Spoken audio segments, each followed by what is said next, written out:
Tetap kurang murah. Tutupan brewok barang lagi.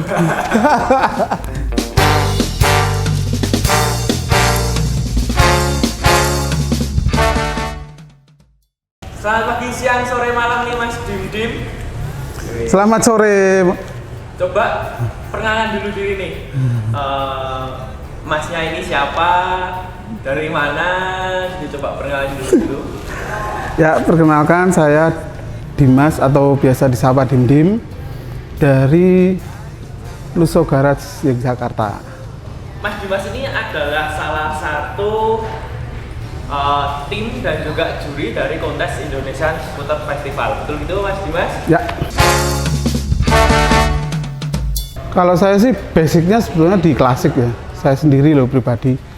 Makanya dari tim divisi kontes itu ada dua sebetulnya, dipisah jadi dua. Antara klasik sama matic, modern itu tadi. Untuk kesulitan sih ya standar biasa. Itu terutama di setiap kelas-kelasnya itu ada kesulitan tersendiri. Makanya dari setiap kelas itu ada juri masing-masing yang berkompeten di bidangnya. Oke. Ada salah satunya ada kelas original, restorasi, retro, dan juga racing look dan lain sebagainya. Mereka sudah ada bidangnya sendiri-sendiri, sudah kita bidik itu memang berkompeten di bidangnya, lalu kita minta untuk menjadi juri di ISF. Jadi yang original ya memang dia memang berkompeten di bidang original. Kalau yang agak sama itu original sama restorasi, tapi kalau yang retro sama racing look atau good looking itu udah agak berbeda jauh. Jadi harus memang benar-benar kita cari talent yang mumpuni ya. Nilai plus ya. Nilai plus sih biasanya ya ini tergantung dari kelasnya juga Mas.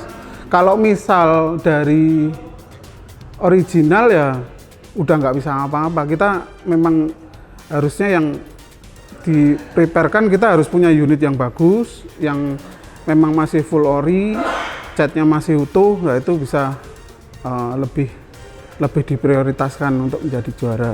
Berarti kalau original sudah nggak bisa diotak-atik ya harus ya, benar-benar memang semua itu udah ya. Memang ya istilahnya patina udah memang bawaannya seperti itu. Kalau memang semua masih utuh ya berarti layak untuk menang. Kalau restorasi kan dia memang dibangun, cuman kembalikan ke awal lagi.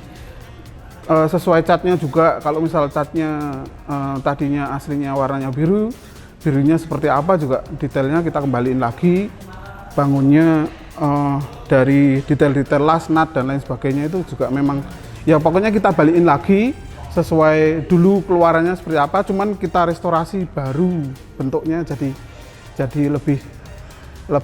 lebih baru semuanya, cat baru, akhirnya ya yang lainnya partnya menyesuaikan.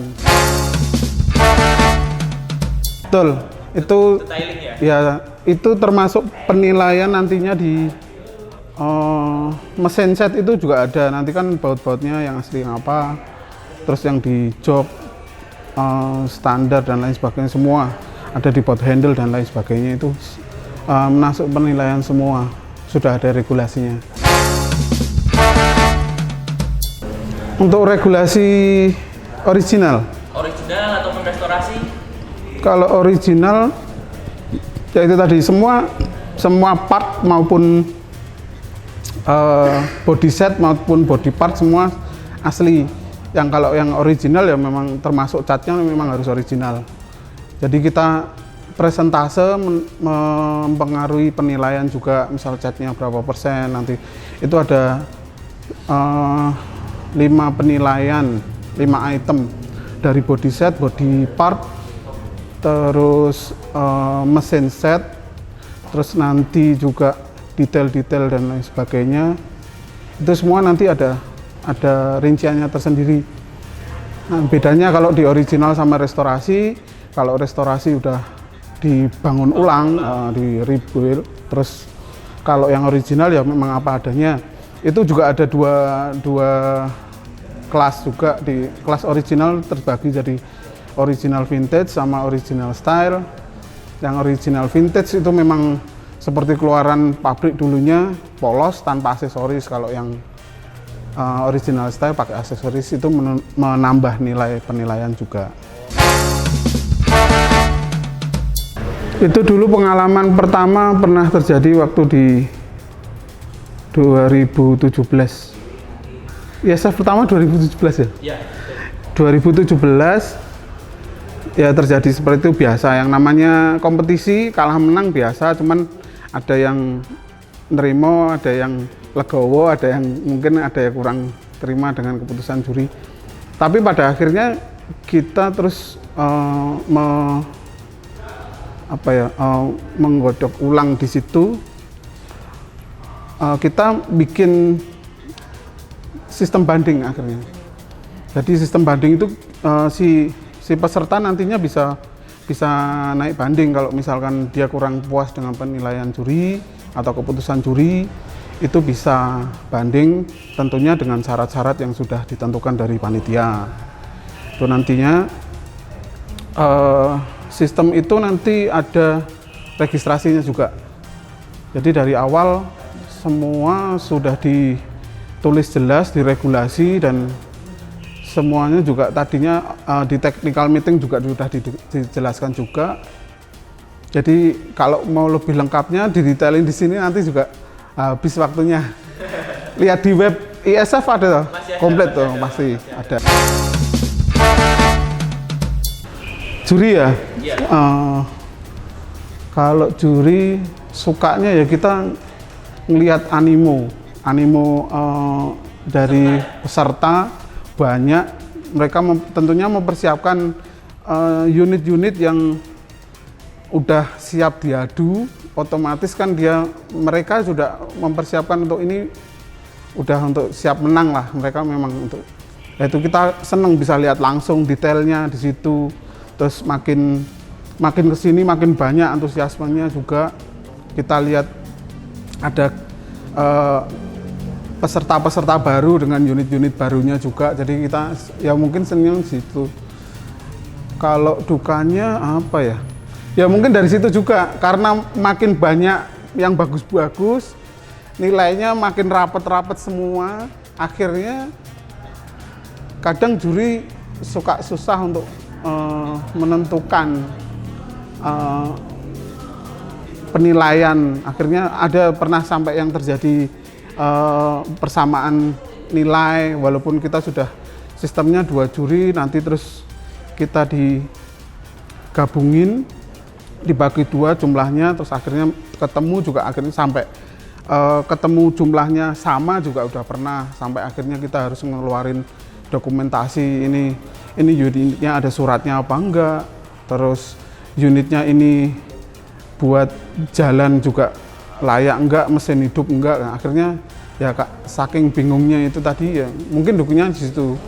Misal kita mau menentukan juga, karena juri dituntut untuk mempertanggungjawabkan atas keputusannya. Kalau dari tim kontes banyak. Yang jelas buat prepare untuk peralatan yang di kontes itu semuanya kita memang udah harus mempersiapkan dari awal. Ya terkadang ada miskomunikasi antara panitia pengadaan peralatan itu ya, dari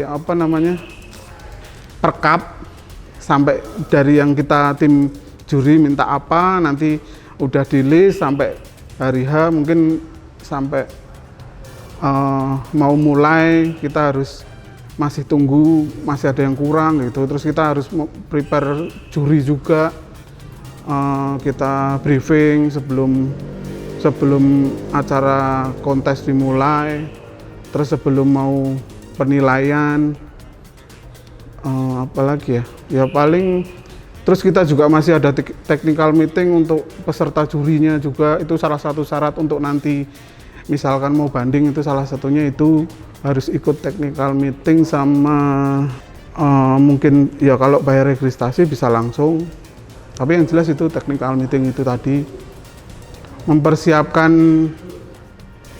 trofi dan lain sebagainya, nanti kalau sudah keputusan bulat dibacakan, ya sama seperti lainnya sih sebetulnya.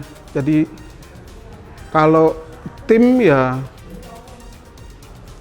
sesuai kesolidan tim itu sendiri juga, akhirnya ya nanti bisa terlaksana walaupun ada ya sedikit kekurangan, itu wajar.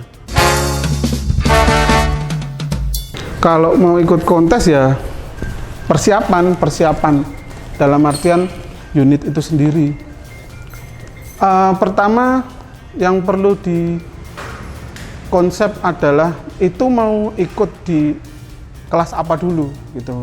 Jadi harus tahu itu nanti regulasinya. Kita bisa tanyakan ke panitia atau CP yang kita tertera di flyer awal, itu pasti ada CP-nya kok. Itu kita bisa tanyakan kalau kelas restorasi seperti apa, original seperti apa. Jadi kita bisa preparing sebelumnya. Kalau kita harus bangun ya kita bisa nantinya bisa cari bahan unit yang bagus. Kita bangun sebagus mungkin detailnya, kemiripan warna dan lain sebagainya, atau mungkin kalau yang retro kita mau pasang aksesoris seperti apa, atau mau main chrome seperti apa gitu kan butuh waktu juga. Jadi ya memang harus mempersiapkan jauh sebelumnya. Kalau rata-rata sih teman-teman pada mau ikut kontes yang tahun besok, tahun ini udah mulai persiapan.